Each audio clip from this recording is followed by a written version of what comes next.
नीट paper फुटीवर आता पंतप्रधान नरेंद्र मोदी यांनी सरकारची भूमिका स्पष्ट केली आहे.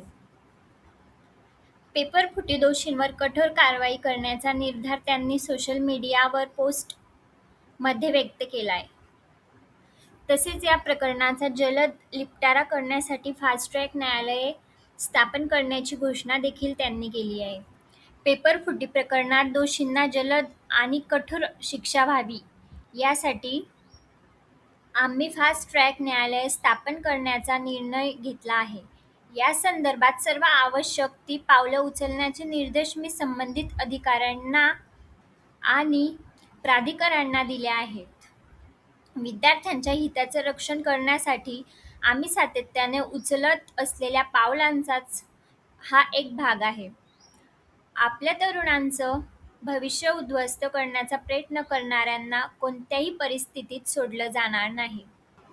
अशा पद्धतीचं वक्तव्य देखील प्रधानमंत्री यांनी केलंय.